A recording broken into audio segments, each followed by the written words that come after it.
밥을 안 먹는 아이한테 이렇게 얘기하는 거예요. 시금치 먹으면 언니 되는 거야. 언니들은 이 시금치 되게 좋아한대. 나 형아 안 해도 돼. 나 언니 아니야. 나 아기 할 거야. 나 아기가 좋아. 안녕하세요. 육아메이트 오연경입니다. 오늘은 아이들 훈육에 자주 사용되는 보상에 대한 이야기를 나눠보려고 하는데요.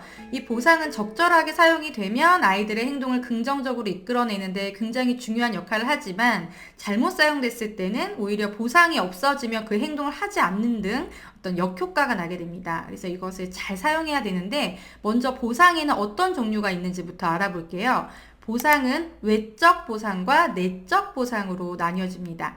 외적 보상이라고 하면 뭐가 있냐? 간식 주는 거, 그리고 뭐 장난감 사주는 거, 놀아주는 거, 이런 아이들이 좋아하는 외적인 강화물에 의해서 보상을 주는 게 외적 보상이에요. 자, 그럼 내적 보상은 뭐냐? 이런 거 있죠. 형아 됐나 봐. 어떻게 언니처럼 그런 생각을 했어? 밥 먹더니 진짜 무거워졌어. 이런 식으로 아이의 어떤 내적인 능력에 대해서 반응해 주는 거. 네, 한 칭찬이라고 우리가 이야기를 하죠. 이것을 우리가 내적 보상이라고 하는데 어떤 상황에서 이 보상을 사용하느냐에 따라서 효과가 달라져요. 자, 예를 들어서 밥을 안 먹는 아이한테 이렇게 얘기하는 거예요. 이 시금치 먹으면 언니 되는 거야. 언니들은 이 시금치 되게 좋아한대. 이렇게 얘기하면 네, 먹는 아이들도 있어요. 있는데 한두 번이지 뭐 놀이터에서 갔다 올 때도 형아들은 다 집에 갔네. 이건 형아들은 놀이터에서 이렇게 떼쓰지 않는데 이런 게 언제까지 통하겠어요. 한두 번 하다 보면 이제 나 형아 안 해도 돼. 나 언니 아니야. 나 아기 할 거야. 나 아기가 좋아. 이런 얘기들 나오게 되거든요. 자, 문제 상황에서 아이의 행동을 이끌어내기 위해서 내적 보상을 사용하는 건 별로 효과가 없습니다. 있더라도 굉장히 일시적이에요. 싫어하는 것을 억지로 그 내적인 동기를 자극해서 움직이게 하기 때문에 그 효과가 길게 가지 않습니다. 자, 그러면 어떻게 해야 되느냐? 문제 상황에서 아이의 행동을 움직이기 위해서는 반드시 외적 보상이 있어야 돼요. 아이가 좋아하는 놀이, 간식, 장난감 또는 외적 보상 중에 또 우리가 간과하고 있는데 굉장히 효과적인 게 뭐냐면 주 양육자, 애착 대상과의 놀이예요. 자, 이런 것들로 아이의 행동을 움직일 수 있어야 돼요. 월급 안 주는데 일하는 사람 없잖아요. 그쵸? 열정페이도 한두 번이지. 결국에는 외적 보상이 있어야 누구나 어떤 행동들을 하게 되는 동기가 부여되는데 아이들도 마찬가지예요. 그래서 뭐 목욕을 하기 싫어하는 아이라면 목욕한 이후에 어떤 놀이가 있는지, 어떤 간식이 있는지, 아이가 좋아하는 활동을 우리가 소개할 수 있어야 돼요. 그런데 목욕해야 놀 수 있어. 목욕해야 동영상 보여줄 거야. 간식 줄 수 있어. 이렇게 조건형으로 대화하라는 이야기는 아니에요. 제가 이전에 조건형 대화하지 마세요라는 영상을 만든 게 있는데 못 보신 분들이 있다면 어떻게 풀어나가야 되는지 함께 보시면 좋을 것 같고요. 조건형 대화를 하지 말라는 것이 외적 보상을 주지 말라는 의미가 아닙니다. 이거는 이제 풀어서 설명을 해야 되는데 그 외적 보상으로 기대감을 줘서 이 행동을 할 수 있게끔 만들어주는 건 필요하거든요. 목욕하고 났는데 자야 돼.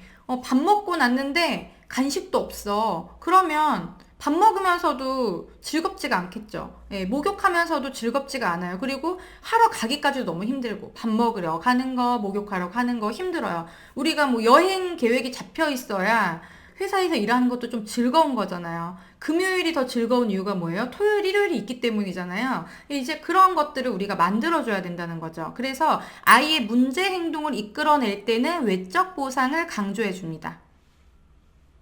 그리고 내적 보상은 그러면 언제 사용하느냐? 그 행동을 했을 때는 내적 보상을 써주는 거예요.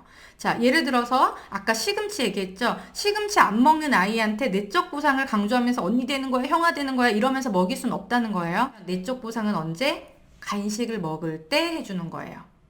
그러면 이렇게 얘기해 주는 거죠. 엄마는 아까 시금치 안 먹는다고 끝까지 안 먹는다 그럴 줄 알았는데 어떻게 그렇게 시금치를 먹을 생각을 했어? 와, 우리 진짜 형아 됐나 보다. 한번 들어보자. 이야, 시금치 먹더니 키가 더 큰 것 같네? 이렇게 해주는 거예요. 지금 당장 시금치를 먹어야 하는 상황의 내적 보상을 강조하는 것이 아니라 걔네는 싫어하는 상황은 벌써 다 지나갔어요. 그리고 내가 이미 간식을 받고 있고 그 싫어하는 행동을 하지 않아도 되는 그 상황에서 내적 보상을 강조해 주는 거죠. 부담이 없잖아요. 우리가 예를 들어 어떤 회사에서 프로젝트에 참여할 때, 자, 이 프로젝트가 끝나면 뭐 휴가를 준다, 상여금이 있다, 승진할 수 있다, 이런 얘기를 해주면 되게 좋겠죠. 근데 그런 외적 보상 없이 뭐 이거를 잘 해낼 거라고 생각해. 뭐 지난번에도 잘했으니까 이번에도 잘 해낼 수 있어. 뭐 이러면서 나는 당신을 믿는다. 뭐 이런 내적 보상을 강조한 상호작용이 온다면 동기부여 되는데 좀 어려움이 있겠죠. 그렇죠? 그런데 우리가 프로젝트 다 끝나고 휴가를 받았어. 그리고 이제 상여금도 받았어. 이제 이렇게 기분 좋은 상황에서 그냥 외적 보상만으로 끝나는 게 아니라 나는 잘 해낼 줄 알았어. 나는 처음부터 이렇게 좋은 결과가 나올 줄 알았어. 이런 식으로 뭐 이번에 아이디어 좋았어. 이렇게 하면서 그 사람의 능력에 반응해 주는 걸 함께 해주면 훨씬 더 기분이 좋고 뿌듯한 느낌이 들겠죠. 근데 아이들한테도 그렇게 적용을 해야 되는 거예요. 그런데 반대로 하시는 분들이 있어요. 어떤 행동을 이끌어낼 때는 막 이렇게 형아 되는 거야, 뭐 네가 언니가 되는 거야 이렇게 내적 보상을 막 강조하고 나중에 밥 다 먹고 난 다음에는 간식 주면서 맛있게 먹어. 그냥 너무 맛있겠다. 아까 밥 먹었으니까 이거 먹을 수 있지. 밥 안 먹었으면은 이거 못 먹지. 놀이터에서 놀다가 계속 울고 있었으면은 지금 집에 와서 이 블록놀이는 못 하는 거지. 이렇게 외적 보상만 강조하면서 얘기하는 분들이 있는데 그러면 어떤 게 더 중심이 되는 거예요? 내적 보상보다 외적 보상에 더 우리가 무게를 두는 겁니다. 네. 우리는 사실 아이의 행동을 이끌어낼 때는 외적 보상을 강조해요. 어쩔 수 없죠. 그게 없으면 아이들이 움직이지 않으니까. 하지만 부모님이 더 힘을 줘야 되는 부분은 어디냐? 바로 내적 보상이에요. 네. 그렇기 때문에 아이가 그 행동을 했고, 그 다음에 외적 보상을 받고 있을 때는 얘를 강조하는 것이 아니라 내적 보상을 강조해줘야 돼요. 그래서 뭐 먹기 싫어하는 음식을 먹은 아이가 있다면 그 먹기 위해서 노력한 부분에 대해서 지금 간식을 맛있게 먹고 있어서 기분 이렇게 올라가 있잖아요. 업되어 있을 때 내적 보상을 강조해준다. 아이의 능력을 반영해준다. 뭐 놀이터에서 들어오기 싫어하는 아이가 집에 왔으면 우리가 설득시킬 때는 집에서 엄청난 놀이 이런 걸로 처음에는 설득을 시키죠. 미리 나갈 때부터 얘기해주고 그렇게 해서 아이가 들어오면 야 놀이 재밌다. 놀이터에서 있는 애들은 이거 못 놀지. 이렇게 하는 게 아니고 더불어서 어떻게 보면 더 강조하는 부분이 놀이터에서 우는 애기들이 어딨어. 걔네들은 이거 못하지. 어떻게 이렇게 울지도 않고 들어와서 물놀이를 할 수가 있어. 더 오래 할 수 있다. 그치? 이거는 형아들밖에 못하는 거잖아. 이런 식으로 아이가 행동을 한 다음에 내적 보상을 강조해 주어야 이미 아이가 내적으로 어때요? 나는 놀이터에서 울지 않고 들어오는 아이야. 나는 먹기 싫은 음식도 조금이라도 도전하는 아이야 라는 생각의 틀이 잡혀 있기 때문에 다음번에 그 문제 행동을 수정할 때 외적인 보상이 좀 줄어들더라도 아이가 움직일 수 있는 힘이 생기는 거죠. 어른들도 마찬가지예요. 처음에는 외적 보상으로 움직입니다. 그러다 내가 이 프로젝트를 하면서 내 능력을 확인하게 됐어. 끝까지 했더니 굉장히 성취감이 있었어. 그러면 다음번에 비슷한 상황이 주어졌을 때 그만한 외적 보상이 없어도 사실 해볼까라는 생각은 할 수 있는 거죠. 그런데 내가 열심히 하고 거기에 대한 그냥 보상만 받고 끝나버리면 다음번에는 왜 그 정도 보상 안 줘? 라는 것밖에 생각이 안 드는 거예요. 예를 들어서 뭐 보너스 주면서 열심히 했으니까 그만큼 했으니까 주는 거야. 지난번에 한 만큼 성과가 나서 보너스 받는 거야. 뭐 할 만큼 했어. 뭐 기브앤테이크 개념으로 이렇게 얘기를 하면 아무래도 다음번에 똑같은 상황에서 또 다른 외적 보상을 더 많이 기대하게 될 거라는 거죠. 그래서 다시 한번 정리를 하자면 자, 보상에는 외적 보상과 내적 보상이 있고 외적 보상은 아이의 행동을 이끌어내기 위한 어떤 수단으로 사용이 된다. 그 다음 내적 보상은 아이가 문제 행동을 긍정적으로 변화했을 때 그리고 내가 원했던 외적 보상을 받았을 때 그때에는 내적 보상을 강조해 준다. 이걸 꼭 기억해 주셔야 돼요. 우리가 칭찬 스티커들 많이 사용하시잖아요. 근데 어떤 아이한테는 칭찬 스티커가 잘 통하고 똑같은 방법으로 하는 것 같은데 우리 집 애한테는 안 통해. 그럼 왜 그러냐? 이 외적 보상이거든요. 칭찬 스티커도. 그쵸? 칭찬을 받는 거는 뭔가 내적 보상에 가까운데 칭찬 스티커를 다 붙이면 장난감 이런 게 있잖아요. 외적 보상을 강조한 거다 보니까 아이가 그걸 통해서 성취감을 느껴야 하는데, 즉 내적 보상이 자극되어야 하는데 부모님도 자꾸 이거 하면은 칭찬 스티커 2개 붙이는 거야. 이제 몇 개 남았어. 장난감 살 수 있지. 자꾸 이렇게 외적 보상만 강조하는 상호작용을 하다 보면 아이가 그 스티커를 다 붙이면 이제 목적이 없어지는 거예요. 스티커를 붙이는 동안 내가 이런 행동들을 잘 하게 됐고, 나는 이런 걸 할 수 있는 아이고, 이렇게 내적 보상으로 성취감이 높아지면서 그게 없어도 그 행동을 할 수 있게 만들어줘야 되는데, 부모님이 계속 외적 보상만 강조했다면 아이가 그냥 끝나버리는 거죠. 내가 저거 몇 개 남은 거 저거 붙이면 이제 다시는 안 해. 이렇게 생각할 수도 있는 거죠. 왜? 밥 한 숟가락 먹어야 칭찬 스티커 붙일 수 있다.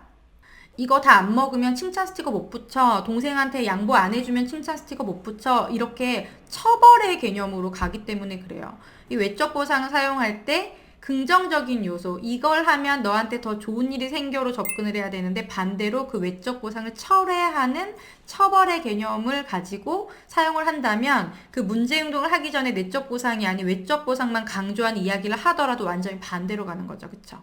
네, 그러면 억지로 하게 되기 때문에 아이 입장에서는 그 외적 보상을 받게 된 다음에는 그 행동을 할 이유가 없는 거예요. 칭찬 스티커를 활용하는 목적은 뭐예요? 부모님이 원하는 행동을 하게끔 만들기 위해서 칭찬 스티커를 하는 게 아닙니다. 물론 궁극적으로는 그렇죠. 하지만 그것보다 더 중요한 것은 그걸 통해서 아이의 내적 동기가 자극돼야 돼요. 그래서 칭찬 스티커를 붙일 때도 아이한테 이렇게 하면 이제 장난감 살 수 있겠어. 외적 보상만 강조하는 것이 아니라 5살은 이렇게 정리 깨끗하게 못한다는데 엄마가 아까 정리한 거 보고 깜짝 놀랐잖아. 그래서 엄마가 5살이 6살만큼 정리를 잘해서 스티커 하나 더 이렇게 하면서 아이가 나의 능력에 기분이 좋아지게끔 장난감이 아니라 나의 능력의 기분이 좋아지게끔 만들어주고 처음에는 칭찬 스티커 50개 이게 언제 다 붙여요.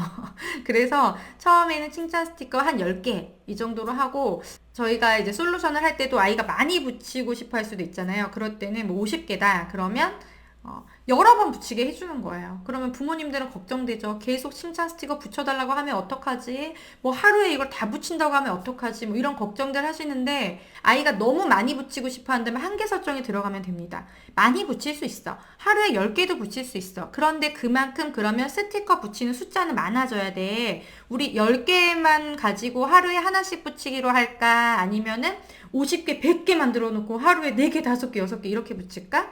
아이한테 선택권을 줘서 결과는 똑같잖아요. 아이한테 선택권을 줘서 아이가 선택할 수 있도록 해주는 것도 방법이에요. 오늘은 아이들 행동 수정에 많이 사용되는 보상에 대한 이야기를 나눠봤는데요. 오늘 영상을 보시고 나는 평소에 아이와 외적 보상에 대한 이야기를 많이 하나, 내적 보상에 대한 이야기를 많이 하나 점검해 보시고 또 내가 문제 상황에서 내적 보상만 너무 강조하는 건 아닌가. 아이가 문제 행동을 수정했을 때 너무 외적 보상만 강조한 게 아닌가 점검해 보시면 좋을 것 같습니다. 네, 오늘의 내용도 도움이 되셨다면 좋아요 그리고 구독 버튼도 눌러주시고요. 저는 또 좋은 내용 준비해서 다시 찾아오겠습니다. 감사합니다.